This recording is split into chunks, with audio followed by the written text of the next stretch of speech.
Sir आज का क्या रूप रहने वाला है? आज 39वां दिन है भारत जोड़ो न्याय यात्रा का और आज सुबह हम उन्नाव से होकर कानपुर तक जा रहे हैं। 12 बजे तक पब्लिक एड्रेस होगा राहुल जी का उन्नाव में और आज दोपहर को भारत जोड़ो न्याय यात्रा नहीं होगा। कल 22 और परसों 23 विश्राम का दिन है। 24 को सुबह मुरादाबाद से हम फिर शुरू करेंगे। मुरादाबाद, संभल, हाथरस और आगरा होते हुए 25 तारीख की रात को हम धौलपुर पहुंचेंगे। धौलपुर में हम रेस्ट करेंगे और 26, 27, 28, 29 और पहले मार्च को भारत जोड़ो न्याय यात्रा नहीं होगा।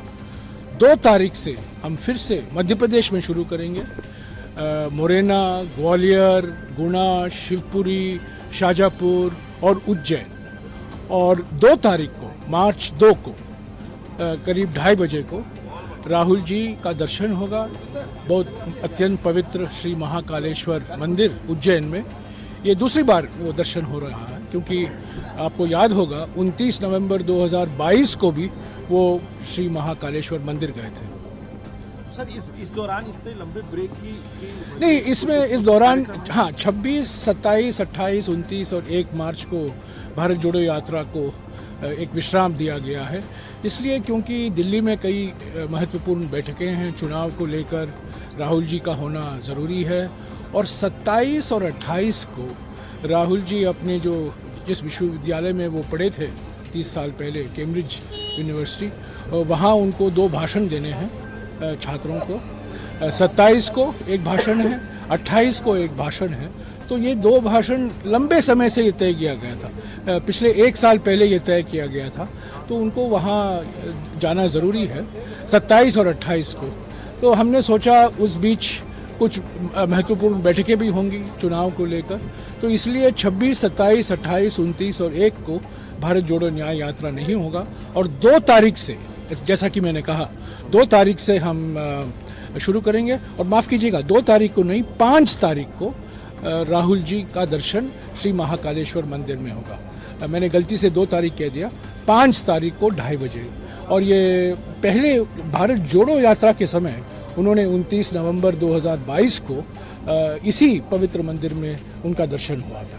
सर एक आखिरी और महत्वपूर्ण सवाल, प्रधानमंत्री और गृहमंत्री दोनों ने बातें की। प्रधानमंत्री ने कहा कि 2047 तक भारत को विकसित राष्ट्र बनाने का हम संकल्प लेते हैं।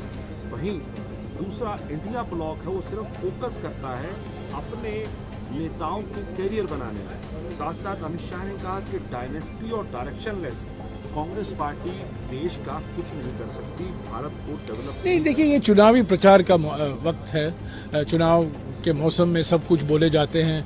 ऐसे तो आमतौर के तरीके से रोज प्रधानमंत्री और गृहमंत्री बेमतलब की बातें करते रहते हैं, बेबुनियादी इल्ज़ाम लगाते रहते हैं विपक्ष पार्टियों पर, खास तौर से कांग्रेस पार्टी पर और ख़ास तौर से कांग्रेस पार्टी के नेताओं पर।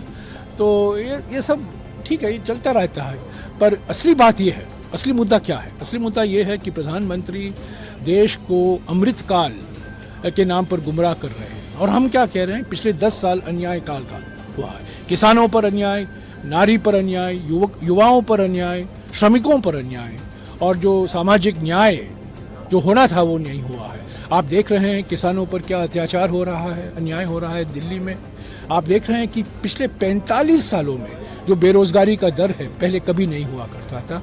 और हर 2 घंटे एक युवा आत्महत्या करता। हमने देखा प्रयागराज में लाखों युवक सड़क पर आए थे पेपर लीक की वजह से। यहाँ अमेठी में, रायबरेली में सब युवा चाहते हैं कि भाई हमारी यहाँ फैक्ट्रियाँ नहीं लग रही हैं, व्यापार नहीं हो रहा है, नोटबंदी की वजह से सब लघु और छोटे कारखाने बंद पड़े हुए हैं, कोई पब्लिक सेक्टर कंपनियां नहीं आ रही हैं। इस हालात में प्रधानमंत्री को जो कुछ कहें वो खोखला होता है। तो मैं नहीं, ये तो चुनाव के लिए कह रहे हैं, चुनाव के लिए कह रहे हैं। पर देखिए, प्रधानमंत्री कहते हैं मोदी की गारंटी, पर जब मोदी की वारंटी खत्म होती है तो मोदी की गारंटी की क्या बात है? अगर आपको हमारा ये वीडियो पसंद आया हो तो इसे लाइक और शेयर जरूर करें। और हाँ, हमें सब्सक्राइब और फॉलो करना ना भूलें ताकि आप देश और दुनिया की कोई खबर मिस ना करें। तो जुड़े रहिए हमारे साथ और देखते रहिए